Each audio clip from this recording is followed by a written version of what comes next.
One guy on TikTok, a guy called JackedEats. Yeah. Basically, what he does like these 20,000 calorie challenge. He's literally eating 25 crumpets with jam and peanut butter on. He does that in a session, right? Every time I look at him, I'm thinking, what a dickhead.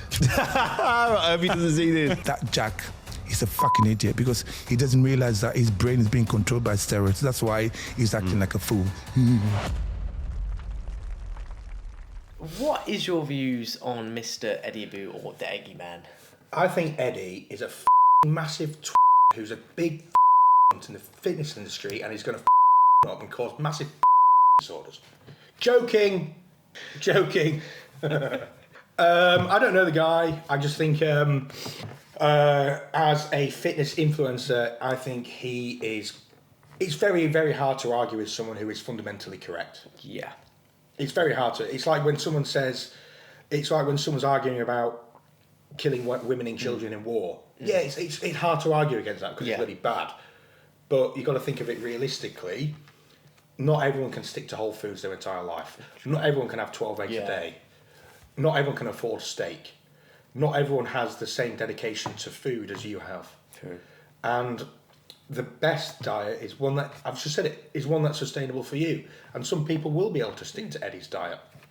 But Eddie is extreme, and I've said it before, he's extreme. He goes to the extremes that apparently if you have a bagel, it's going to kill you.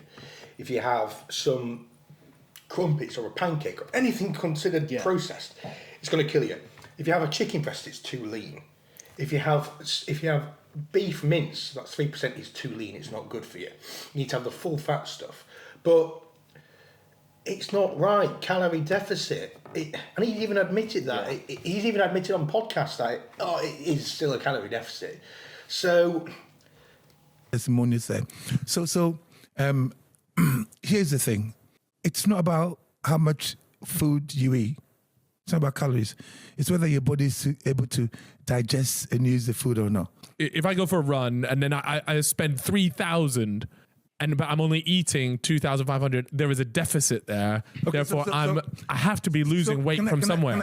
That's why people buy into it, because it works to a certain extent. He is extreme. He's selling a book. He's selling his daughter's prep meals, whatever they're called. There is now an angle he's playing. Yeah. And I don't think he's got everyone's best interest at heart. But it's very hard to talk to. It's very hard to argue against someone who is fundamentally correct, because the best diet would be whole foods. You grow it yourself. We all become farmers and grow our own foods. But that's not realistic in today's age. Unfortunately not. And especially when it comes to Eddie and his message, is that yes, he is fundamentally correct that we need to reduce the amount of processed food in our diet, because unfortunately processed food is widespread, it's cheap, it's available, and it's easy to eat. Yeah, that's literally it. Whilst but the only reason why it is easy to eat is because it's easy digestible. Yeah. So people can eat cereal and be hungry again. People can't eat 700 grams of potato and be hungry again in an hour. So that's why he's fundamentally correct. But it's not telling everyone to only eat these foods. It's telling people to, start cooking your own meals. Yeah. And if you have a little bit of a craving, satisfy it. Don't overindulge. That's true.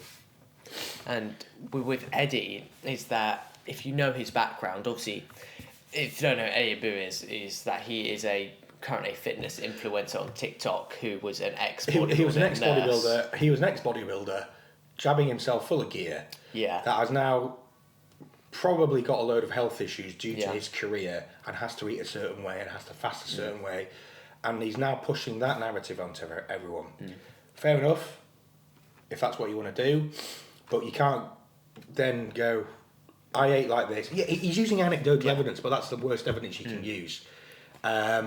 He's going through lived experience, which is fine. It's interesting, but I'm not 60. I've not fucked up my internal organs by jabbing 10-hour year of growth every day and trained for the whole of my life. Just 5-hour year of growth. Okay. Joking. You have to make it clear. So it's that. It's the extreme, and there's so many of them. It's not just Eddie. There's Carnivore Cam, who goes to an airport, and fiddles with the little kind of like tea party. Oh yeah. What are the little sandwiches?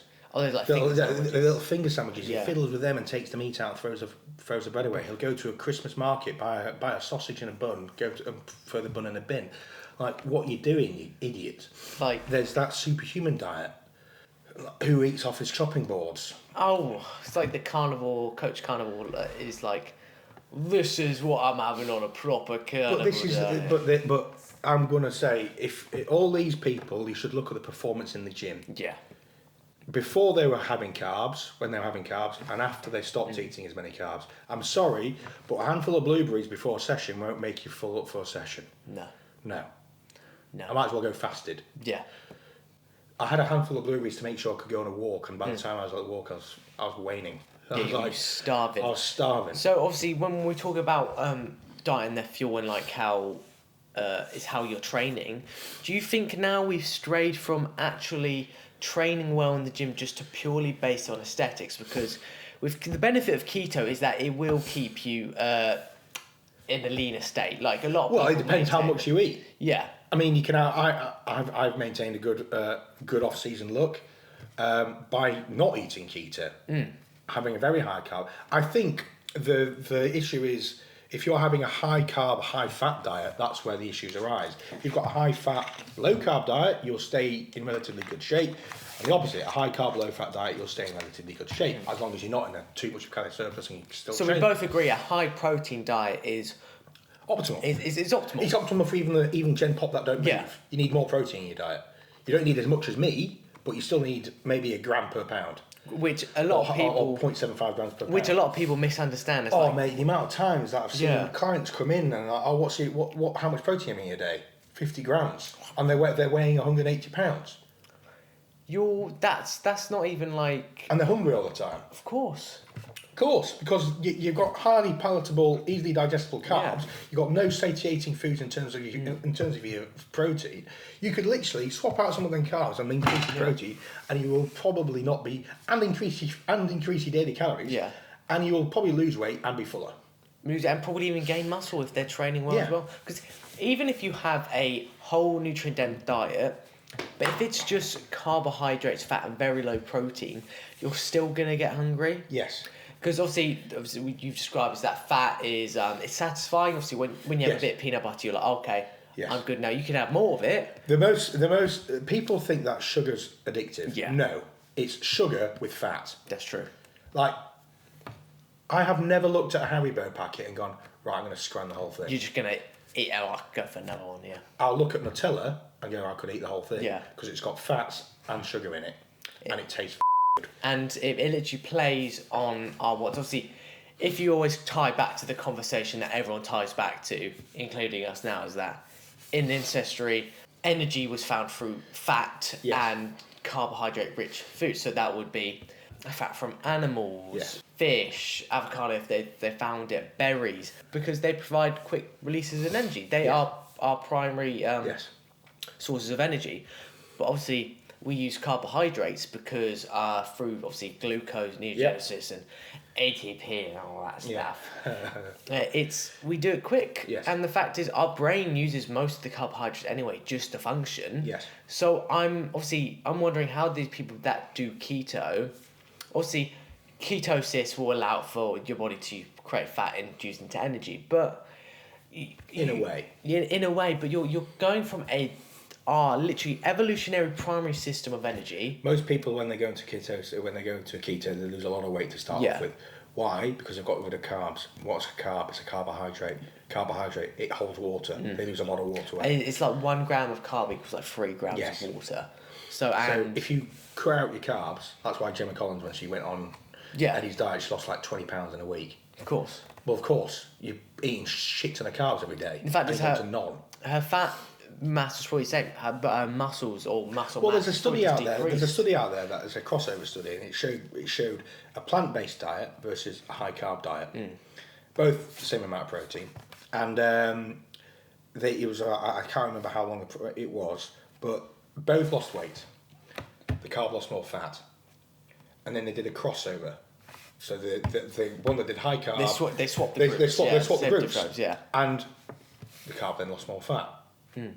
Keto, higher carb diets will lose more fat. if you're in a calorie deficit. Of course. So that's the main thing. It's always a calorie deficit. When you think about keto, they're like, oh, I'm going to burn fat, I'm going to look really lean. I'm like, okay, think about it in an actual sensible way. It's like, if your body's going to be using fat as its primary source of energy, it's not just going to lose all the fat and they'll be like, oh, we're all lean now. No, it will need to replenish those burnt fat stores every day to then provide you more energy for the next days. So, yeah, you'll be great at metabolizing fat, but you'll also be better at storing fat. And if you ever want to have a cheat meal and you've got carbs in, now the amount of weight you'll put on. Yeah, you'll just balloon up. You'll balloon up because you've got the carbs back in your diet. Yeah.